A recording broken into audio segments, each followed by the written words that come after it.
Hello students, আজ আবার অনেক দিন পর জানুয়ারি মাসের অনেকটা দিন হয়ে গেছে। আর এই জানুয়ারি মাস শেষ হলে কিন্তু আমাদের সামনেই পরীক্ষা। তাই আশা করি এখন তোমরা নিশ্চয়ই ভিডিওগুলো সব দেখছো। আর আমার চ্যানেলের ভিডিওগুলো যদি তোমাদের ভালো লাগে অবশ্যই একটা লাইক আর সাবস্ক্রাইব করে দিও, কারণ পরীক্ষার কিন্তু বেশি দেরি নেই। এবার কিন্তু তোমরা পড়া শুরু করে দাও। আমরা আগের দিনে ক্লাসে নিরপেক্ষ ন্যায় নিয়ে আলোচনা করেছি আমার চ্যানেল ফিল ইজি ফিলোসফিতে। নিরপেক্ষ ন্যায়ের সংস্থান পর্যন্ত আমরা এগিয়ে গেছি। 4টে সংস্থান, প্রথম, দ্বিতীয়, তৃতীয়, চতুর্থ, এই 4টে সংস্থান আমরা শিখে ফেলেছি। আজকে আমরা শিখব ন্যায়ের মূর্তি কি। দেখো, তোমাদেরকে আগের দিনে বলেছি যে নিরপেক্ষ ন্যায় গঠন করতে গেলে আমার দুটো আশ্রয় বাক্য দরকার হয়, প্রধান আশ্রয় বাক্য, অপ্রধান আশ্রয় বাক্য আর সিদ্ধান্ত। এখন এই প্রধান আশ্রয় বাক্য এবং অপ্রধান আশ্রয় বাক্য যে বাক্য থেকে বচনে রূপান্তর করার পর যেটা আমি লিখছি প্রধান আশ্রয় বাক্য রূপে এবং অপ্রধান আশ্রয় বাক্য রূপে, তার উপরে ভিত্তি করে ন্যায়ের মূর্তি গঠন হয়। বুঝে গেছে? এবং বচনের যে গুণ আর পরিমাণ, এই ভিত্তিতে যে বচন আমরা গঠন করছি সেটা অনুযায়ী কিন্তু ন্যায়ের মূর্তি গঠিত হয়। কেবলমাত্র দুটো আশ্রয় বাক্যে যে গুণ আর পরিমাণ এবং বচনে রূপান্তর আমরা করেছি সেটার উপর ভিত্তি করে আমরা মূর্তি করব। এবং সেই দিক থেকে মূর্তি করলে যদি দুটো আশ্রয় বাক্যকে আমরা নিই তাহলে তোমার 4টে সংস্থান আছে। 4টে সংস্থানের আর তোমার টোটাল হচ্ছে 16 × 4 তোমার 64টা মূর্তি হয়। কিন্তু আমরা শুধুমাত্র শুদ্ধ মূর্তিগুলোকে নেব এবং শুদ্ধ মূর্তিগুলোর ক্ষেত্রে কিন্তু হচ্ছে 19টা শুদ্ধ মূর্তি পাওয়া যায়। কারণ শুদ্ধ এবং অশুদ্ধ সমস্ত মূর্তিকে যদি আমরা নিই তাহলে 64 × 4 অর্থাৎ 256টা মূর্তি হয়ে যায়। আমাদের অত মূর্তির দরকার নেই, এতে আমাদের মাথা আরো ঘেটে যাবে। আমরা শুধু 19টা শুদ্ধ মূর্তি নেব। অর্থাৎ যখন ন্যায়টা বৈধ হবে তখন সেই বৈধ ন্যায়ের কি মূর্তি হবে এটা আমরা শুধু লিখবো। আমার পরীক্ষায় কি আসবে সেই অনুযায়ী আমরা পড়াটা করব। তাহলে আমরা সেইটুকু শুধু পড়ে নেব যেটুকু আমার পরীক্ষার জন্য আসতে পারি। তাহলে আমার ন্যায়টা গঠন করলাম, গঠন করার পর তাকে বৈধ হবে না অবৈধ হবে এটা আমাকে বিচার করতে হবে। এবং সেইটা বিচার করতে গেলে যদি বৈধ হয় তাহলে এই 4টে সংস্থানের মধ্যেই শুদ্ধ মূর্তি হবে, আর যদি অবৈধ হয় তাহলে অবৈধ দোষ হবে। তাহলে 4টে সংস্থানের শুদ্ধ আকারগুলো হবে শুদ্ধ মূর্তির অন্তর্গত। এবং সেদিক থেকে দেখতে গেলে 19টা শুদ্ধ মূর্তি আছে টোটাল 4টে সংস্থানের মিলিয়ে। তোমরা যে কোনো বই, বাজারে যে বই ফলো করো সেই বই যদি কেনো তার মধ্যে 19টা শুদ্ধ মূর্তির নামই তোমরা পেয়ে যাবে। আমি ডেসক্রিপশনে 19টা শুদ্ধ মূর্তির নাম তোমাদের দিয়ে দেবো। এখন শুধু মুখে আলোচনা করে বেরিয়ে যাচ্ছি। প্রথম সংস্থানের শুদ্ধ মূর্তি হচ্ছে এ এ এ, অর্থাৎ 3টে বচনে যদি এ এ এ হয় তাহলে কিন্তু সেটা শুদ্ধ মূর্তির নাম হচ্ছে বারবারা। দ্বিতীয় হচ্ছে সিলারেন্ট, ই এ ই। তৃতীয় হচ্ছে ডেরিয়াই, এ আই আই। চতুর্থ হচ্ছে ফেরিও, এন ই আই ও, ফেরিও। এটা হচ্ছে প্রথম সংস্থানের 4টে শুদ্ধ মূর্তি। দ্বিতীয় সংস্থানের আমরা 4টে শুদ্ধ মূর্তি পাবো। সিজারে, ই এ ই। কেমিস্ট্রেস, এ ই ই। ফেস্টিনো, ই আই ও। বারোকো, এ ও ও। এই এ ও ও, বারোকো, এই এ ও হচ্ছে প্রথম আশ্রয় বাক্য এ, দ্বিতীয় আশ্রয় বাক্য ও, সিদ্ধান্ত হচ্ছে ও। বারোকো দ্বিতীয় সংস্থানের শুদ্ধ মূর্তি। তৃতীয় সংস্থানে আমরা পাচ্ছি 6টা শুদ্ধ মূর্তি। প্রথমটা হচ্ছে এ এ আই, ডারাপটি। দ্বিতীয়টি হচ্ছে ডিজামিস, আই এ আই। তারপরে হচ্ছে ড্যাটি সি, এ আই আই, ড্যাটি সি। তারপরে হচ্ছে ফিলাপটন, F E E A O, ফিলাপটন, E A ও। বা বোকার্ডো, ও এ ও। তারপরে হচ্ছে Ferison, E I O. Ferison, F E R I S O N, Ferison. এর মধ্যে যে ই আছে আর আই আছে আর ও আছে, এই 3টেকে আমরা কালেক্ট করব। প্রধান আশ্রয় বাক্য, অপ্রধান আশ্রয় বাক্য আর সিদ্ধান্ত। চতুর্থ সংস্থানের শুদ্ধ মূর্তি কি? Bramantip, A A I. Camenes, A E E. Dimaris, I A I. Fesapo, E A O. আর ফেরিসন, ই আই ও। বোঝা গেছে? ফ্রেসিশন, কথাটা হচ্ছে Fresison, F R E S I S O N. এই ই আই আর ও এগুলো যাবে শুদ্ধ মূর্তি। এই 4টে সংস্থানের শুদ্ধ মূর্তি আমি ডেসক্রিপশন বক্সে দিয়ে দেবো, তোমাদের সুবিধা হবে।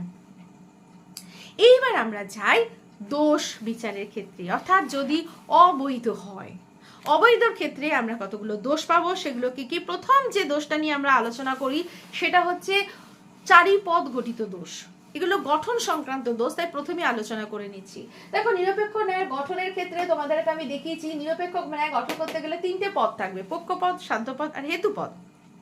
চারিপদ ঘটিত দোষ মানে কি? কথাটার মধ্যেই কি রয়েছে? 4টে পদ, অর্থাৎ যদি 3টের অধিক পদ থাকে, 4টে পদ থাকে, কোনো ন্যায় এমন গঠন হলো যে সেখানে 3টের অধিক 4টে পদ আছে, তখন হবে চারিপদ ঘটিত দোষ। কিরকম দোষ? একটা উদাহরণ দিই তোমাদের সুবিধার জন্য। ধরো, প্রথম সংস্থান আর দ্বিতীয় যে সংস্থান, এক্ষেত্রে কিন্তু আমি বলে রাখি চারিপদ ঘটিত দোষের ক্ষেত্রে কিন্তু তোমার সংস্থান লেখার কোনো আবশ্যকতা নেই। তার কারণ 4টে পদের জন্য তোমার 3টে পদেই সংস্থান হবে, 4টে পদের জন্য কিন্তু সংস্থান হচ্ছে না। তাই চারিপদ ঘটিত দোষের ক্ষেত্রে সংস্থান লেখার কিন্তু কোনো আবশ্যকতা পড়ছে না। দেখো, প্রথম আশ্রয় বাক্য থেকে শুরু করি। প্রথম আশ্রয় বাক্য যদি এরকম হয় যে পৃথিবী হয় এমন এক গ্রহ যা সূর্যের চারিপাশে ঘোরে। লিখে নাও খাতায়, তোমরা সঙ্গে সঙ্গে লিখে নাও। প্রধান আশ্রয় বাক্য, পৃথিবী হয় এমন এক গ্রহ যা সূর্যের চারিপাশে ঘোরে। দ্বিতীয় আশ্রয় বাক্য কি? চন্দ্র হয় এমন এক গ্রহ যা পৃথিবীর চারিপাশে ঘোরে। চন্দ্র হয় এমন এক গ্রহ যা পৃথিবীর চারিপাশে ঘোরে। আর সিদ্ধান্ত কি? চন্দ্র হয় এমন এক গ্রহ যা সূর্যের চারিপাশে ঘোরে।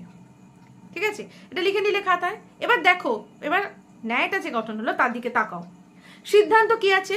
চন্দ্র হয় এমন এক গ্রহ যা সূর্যের চারিপাশে ঘোরে। তাহলে আমাদের নিয়ম অনুযায়ী সিদ্ধান্তের যেটা উদ্দেশ্য পদ সেটা হবে এস, অর্থাৎ পক্ষপদ। এখানে পক্ষপদ হচ্ছে চন্দ্র, সূর্যের চারিপাশে ঘোরে, এটা হচ্ছে পি, অর্থাৎ সাধ্যপদ। তাহলে চন্দ্র হচ্ছে পক্ষপদ আর সূর্যের চারিপাশে ঘোরে, এটা হচ্ছে সাধ্যপদ। দ্বিতীয় আশ্রয় বাক্যে দেখো, অপ্রধান আশ্রয় বাক্যকে দেখো, সেখানে চন্দ্র রয়েছে এস আর পৃথিবীর চারিপাশে ঘোরে, এটা হয়ে গেল আমার হেতুপদ। ঠিক আছে, যেটা উদ্দেশ্য বিধেয়র জায়গায় রয়েছে, পৃথিবীর চারিপাশে ঘোরে। এইবার তুমি চলে যাও প্রধান আশ্রয় বাক্য। প্রথম আশ্রয় বাক্যে কি রয়েছে? পৃথিবী হয় এমন যা সূর্যের চারিপাশে ঘোরে। তাহলে পি সূর্যের চারিপাশে ঘোরে, যেটা সিদ্ধান্তে ছিল সেটাই এখানে আছে, সূর্যের চারিপাশে ঘোরে পি। কিন্তু তাকাও হেতুপদের দিকে। হেতুপদ অপ্রধান আশ্রয় বাক্যে রয়েছে পৃথিবীর চারিপাশে ঘোরে, আর প্রধান আশ্রয় বাক্যে রয়েছে পৃথিবী। তাহলে পৃথিবী আর পৃথিবীর চারিপাশে ঘোরে, এই দুটো পদ কি এক হলো? এক হলো না। তাহলে পৃথিবী একটা পদ হয়ে গেল, পৃথিবীর চারিপাশে ঘুরে আর একটা পদ হয়ে গেল, চন্দ্র একটা পদ হলো, সূর্যের চারিপাশে ঘুরে আর একটা পদ হয়ে গেল। তাহলে এখানে 4টি পদ হয়ে গেল। তাহলে এই ন্যায়টি গঠন করতে গেলে আমার 4টি পদ হয়ে গেল, তাই এখানে হয়ে গেল চারিপদ ঘটিত দোষ। তাহলে দোষটার নাম কি? চারিপদ ঘটিত দোষ, অর্থাৎ 4টে পদের যে দোষ। বোঝা গেল? এরপরে আমরা যে একটা দোষে আলোচনা করব সেটা হচ্ছে অবৈধ পক্ষ দোষ। নিয়ম কি? ন্যায়ের নিয়ম অনুযায়ী যে পদ আশ্রয় বাক্যে ব্যাপক হয়নি সেই পদ সিদ্ধান্তে ব্যাপক হতে পারবে না। ভালো করে দেখো, যে পদ আশ্রয় বাক্যে ব্যাপক হয়নি সেই পদ সিদ্ধান্তে ব্যাপক হতে পারবে না। বুঝে গেছে? তাহলে চলো এবার দেখি একটা ন্যায় গঠন করি। এটা একটু আমরা লিখে দেখি কিরকম গঠন করতে পারি আমরা।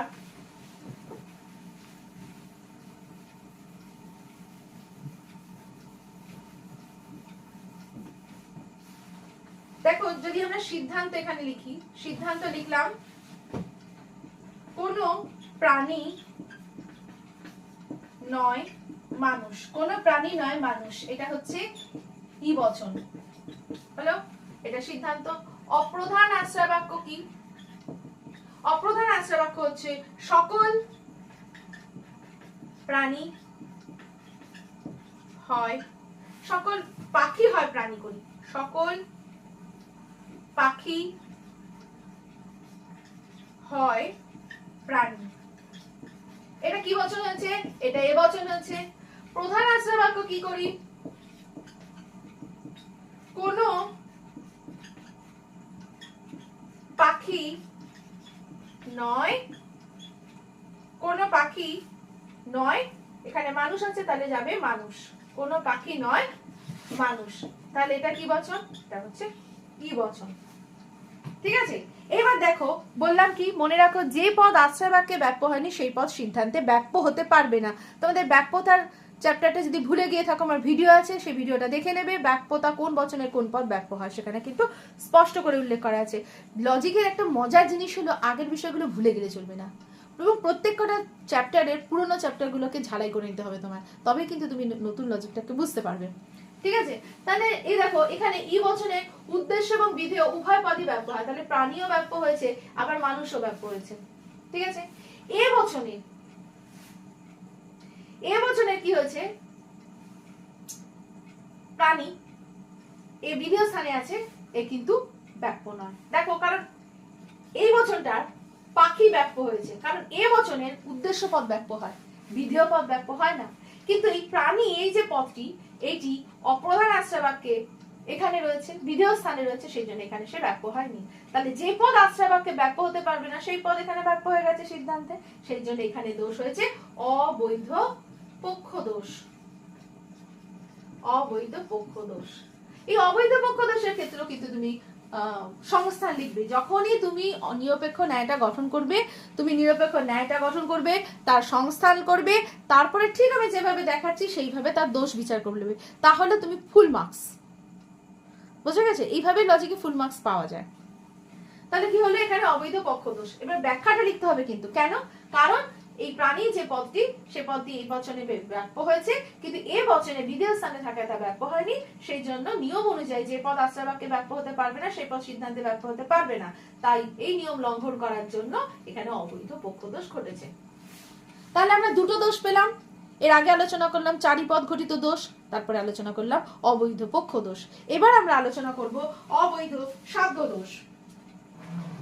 দেখো অবৈধ সাধ্য দোষের ক্ষেত্রে কিন্তু এই একই কথা খাটে, যে পদ আশ্রয় বাক্যে ব্যাপ্য হতে পারবে না সেই পদ সিদ্ধান্তে ব্যাপ্য হতে পারবে না, যে পদ আশ্রয় বাক্যে ব্যাপ্য নয় সেই পদ সিদ্ধান্তে ব্যাপ্য নয়। তাহলে এখানে আমি যদি বচনগুলো একটু পাল্টাই,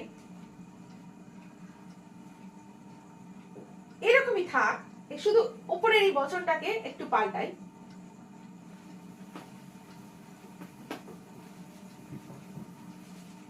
সবটাই মুছে দিলাম, ভালো করে ফ্রেশ করে একটা দেখো একটা উদাহরণ লিখেছি। দেখো এখানে লিখলাম সিদ্ধান্ত, লিখলাম কোন দেবতা নয় প্রাণী। এটাও কিন্তু ই বচনে যাচ্ছে, কোন দেবতা নয় প্রাণী, কারণ ই বচনে না দুটো আশ্রয় মানে দুটো পদই ব্যাপ্য হয়েছে, উদ্দেশ্য আর বিধেয়। বুঝে গেছে? এই বচনটাকে নাও কোন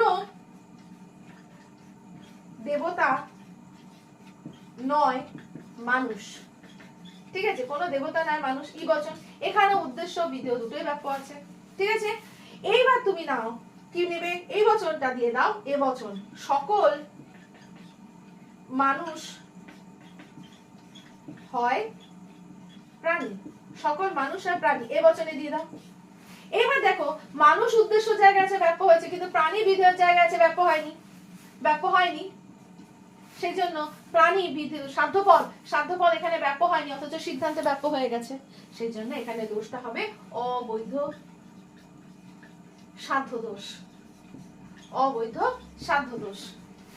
বুঝে গেছে কেন অবৈধ সাধ্য দোষ হলো? আবারও নিয়ম লঙ্ঘন করা হয়েছে, যে পদ আশ্রয় বাক্যে ব্যাপ্য নয় সেই পদ সিদ্ধান্তে ব্যাপ্য হয়েছে। এই নিয়ম নিরপেক্ষ ন্যায়ের এই নিয়ম লঙ্ঘন করার জন্য এখানে অবৈধ সাধ্য দোষ ঘটেছে। তিনটে দোষ আমরা পেলাম। আরো একটি দোষ নিয়ে আমরা আলোচনা করব, সেই দোষটির নাম হচ্ছে অব্যাপ্য হেতু দোষ। অব্যাপ্য হেতু দোষটা কিরকম? তুমি দুটো এবচন করো এবং দুটো এবচনের মধ্যেই যদি তোমার হেতুপদটা বিধেয় স্থানে থাকে। দেখো নিয়ম হচ্ছে অব্যাপ্য হেতু দোষের নিয়ম হচ্ছে যে হেতুপদ যে দুটি আশ্রয় বাক্যে রয়েছে সেই দুটি আশ্রয় বাক্যের মধ্যে তাকে অন্ততপক্ষে একবার ব্যাপ্য হতে হবে। অন্ততপক্ষে একবার। ভালো করে কথাটা শোনো, আশ্রয় বাক্যের মধ্যে যে হেতুপদ দুবার রয়েছে, প্রধান আশ্রয় বাক্যে হেতুপদ রয়েছে, অপ্রধান আশ্রয় বাক্যে হেতুপদ রয়েছে, এবং এই দুটো হেতুপদের মধ্যে অন্ততপক্ষে একবার তাকে ব্যাপ্য হতেই হবে। বুঝে গেছে? এবার ভেবে দেখো, এ বচন যদি আমার দুটো আশ্রয় বাক্য এ বচন আমি করি, যদি দুটো আশ্রয় বাক্যকে আমি এ বচন করি, বুঝে গেছে? এ বচন করলাম, হ্যাঁ, আর এই এ বচনের মধ্যে যদি আমি হেতুপদকে, অর্থাৎ ধরো যদি এইটাই নিই, হেতুপদকে যদি আমি বিধেয় স্থানে রাখি তাহলে কি হবে বলো? হেতুপদকে আমি বিধেয় স্থানে রাখলাম, এখানে করে দিলাম দেবতা হয় আর এখানেও করে দিলাম সকল, হলো এবচনে করলাম। আর এখানেও করে দিলাম সকল প্রাণী হয় মানুষ, সকল প্রাণী হয় মানুষ, এখানে করে দিলাম। আর সিদ্ধান্তটা পাল্টে দিই, কারণ দুটো সদার্থক আশ্রয় বাক্য থেকে কখনোই নঙার্থক সিদ্ধান্ত পাওয়া যায় না, তাহলে এটাকে আমি এবচনে করে দিই, সকল দেবতা হয় প্রাণী। এটা যদি আমি করে দিই তাহলে কেমন হয়? সকল দেবতা, দেখো সকল দেবতা এস, প্রাণী হচ্ছে পি, দেবতা এখানে এস আছে, এটা এবচনে আছে, এবচনে আছে, দেবতা হচ্ছে এস, মানুষ হচ্ছে এম, হলো প্রাণী হচ্ছে পি, মানুষ হচ্ছে এম, হলো সংস্থান। আঁকো তুমি, সংস্থান কি হবে? পি এম এস এম, তাহলে এটা কোন সংস্থান হচ্ছে? দ্বিতীয় সংস্থান, এস আর পি, এটা হচ্ছে দ্বিতীয় সংস্থান, দ্বিতীয় সংস্থান। এবার দেখো এবচনের মানুষ যে হেতুপদ, এটা দুটোই বিধেয় স্থানে রয়েছে, সেই জন্য বিধেয় স্থানে থাকার জন্য হেতুপদ ব্যাপ্য হতে পারেনি। বুঝে গেছে? হেতুপদ দু জায়গায় রয়েছে বিধেয় স্থানে, বিধেয় স্থানে থাকার জন্য কিন্তু ব্যাপ্য হয় না। তাই হেতুপদ অন্ততপক্ষে একবার ব্যাপ্য হতে হবে। এই যে নিয়মটি নিরপেক্ষ ন্যায়, এই নিয়মটি লঙ্ঘিত হওয়ার জন্য এখানে দোষ হচ্ছে অব্যাপ্য হেতু দোষ, অব্যাপ্য হেতু দোষ। তাহলে আমরা চারটে দোষ আলোচনা করলাম: চারিপদ ঘটিত দোষ, অবৈধ পক্ষ দোষ, অবৈধ সাধ্য দোষ আর অব্যাপ্য হেতু দোষ। এছাড়াও যে দোষ ঘটে সেটা হচ্ছে অনেকার্থক দোষ। অনেকার্থক দোষ মানে হচ্ছে, যেমন চারিপদ হচ্ছে চারটি আলাদা আলাদা পদ, অনেকার্থক হচ্ছে ধরো একটাই পদ কিন্তু তার মানে আলাদা। এবং তোমার ধরো আমি একটা অনেকার্থক হেতুপদের হেতু দোষের উদাহরণ দিচ্ছি, সেটা পক্ষপদের ক্ষেত্রে হবে, সাধ্যপদের ক্ষেত্রে হবে, আবার হেতুপদের ক্ষেত্রে হবে। আমি একটা হেতু দোষের উদাহরণ দিচ্ছি। হেতুপদ একটাই পদ কিন্তু দুবার দুরকম ভাবে ব্যবহার হচ্ছে। যেমন ধরো একটা উদাহরণ আছে যে সিদ্ধান্ত যে সকল 3 ফুট বস্তু হয় চতুষ্পদ জীব, হলো, আর গজ হয় 3 ফুট বস্তু, গজ হয় চতুষ্পদী জীব।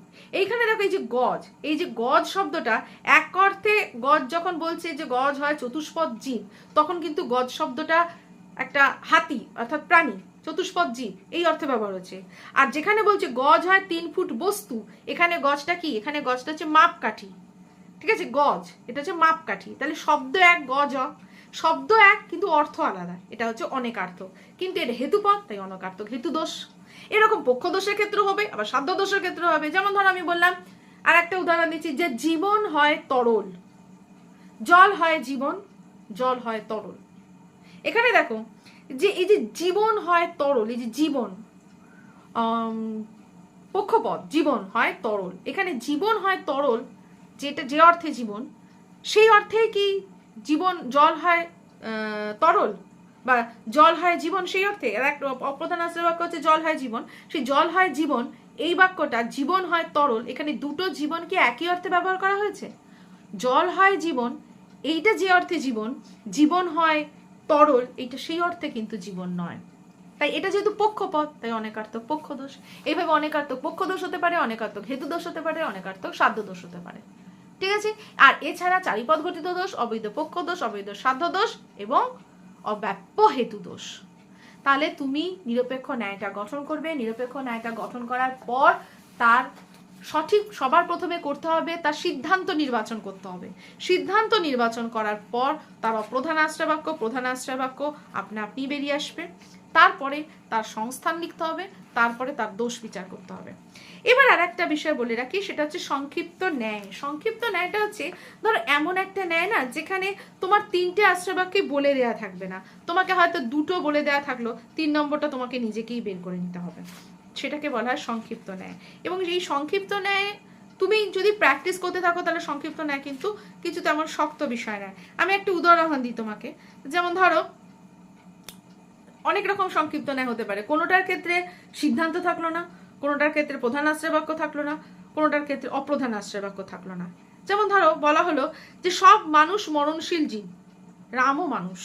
তোমাকে বলা হলো সব মানুষ মরণশীল জীব, রামও মানুষ, এটা দেয়া রইলো। এবার তুমি ভাবো এখান থেকে সিদ্ধান্ত কি হবে? সিদ্ধান্ত হলো সিদ্ধান্তটা কিন্তু এখানে ডাইরেক্ট ভাবে বলে দেয়নি, সব মানুষই মরণশীল জীব, রামও মানুষ। তাহলে এখানে সিদ্ধান্ত বলতে চাইছে কি, রামও মরণশীল জীব, এটা বলতে চাইছে। এটাই তোমাকে করে নিতে হবে। তাহলে কি, রাম হয় মরণশীল জীব, রাম হয় মানুষ, সকল মানুষ হয় মরণশীল জীব। বোঝা গেল? এটার সিদ্ধান্তটা উজ্জ্ব রয়েছে। আবার ধরো এমন একটা রইল যেখানে আশ্রয় বাক্য উজ্জ্ব রয়েছে। যেমন ধরো, সংবাদটি এত ভালো যে সত্য হতে পারে না। সংবাদটি এতই ভালো যে সে সত্য হতে পারে না। এটা কিরকম হবে? ধরো, এই সংবাদটি নয় সত্য হলো, এই সংবাদটি অতিরিক্ত ভালো, কোনো অতিরিক্ত ভালো সংবাদ নয় সত্য। তাহলে ওই যে এখানে বলে সংবাদটি এতই ভালো যে সত্য হতে পারে না। বুঝে গেছে? এক্ষেত্রে কিন্তু একটা বচন, কিন্তু এর মধ্যে থেকে আমাকে 3টে বচনকে বের করে নিতে হচ্ছে। সিদ্ধান্ত আমি বের করছি, এই সংবাদটি নয় সত্য, ঠিক আছে, কারণ এটা সত্য হতে পারে না, নয় সত্য। তারপরে কি, এই সংবাদটি ভীষণ ভালো, অতিরিক্ত ভালো হলো। আর প্রধান আশ্রয় বাক্য কি, অতিরিক্ত ভালো সংবাদ নয় সত্য। বুঝে গেছে? এটাও কিন্তু আমার আশ্রয় বাক্যগুলোকে বের করে নিতে হচ্ছে। তাহলে এই যে ন্যায়ের যে পার্টটা, এটাকে বলা হয় সংক্ষিপ্ত ন্যায়। আচ্ছা, আবার তোমাদেরকে বলি, এবার তুমি ন্যায় গঠন করলে, সংস্থান লিখলে, লেখার পর যদি দেখো যে ন্যায়টি শুদ্ধ হচ্ছে, সমস্ত নিয়ম ঠিকঠাক মেনটেন করেছে, তাহলে তোমাকে লিখতে হবে যে ন্যায়টি বৈধ, তার শুদ্ধমূর্তি লিখবে।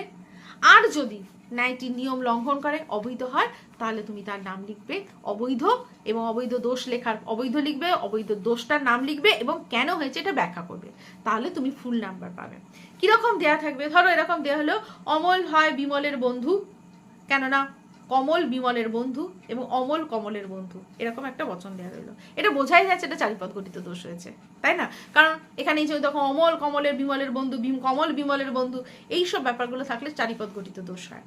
ঠিক আছে? তাহলে এইরকম আকারে তোমাকে দেয়া থাকবে, সেটাকে তুমি ন্যায়ের আকারে গঠন করবে ঠিকঠাকভাবে। প্রধান আশ্রয় বাক্য, অপ্রধান আশ্রয় বাক্য, সিদ্ধান্ত, তারপরে তার সংস্থান লিখবে, তারপরে তার যদি বৈধ হয় শুদ্ধমূর্তির নাম লিখবে, আর যদি অবৈধ হয় অবৈধ হলে তার দোষ যেটা হবে সেই দোষের নামটা লিখবে এবং সেটাকে ব্যাখ্যা করবে। তাহলেই তুমি ফুল মার্কস পাবে।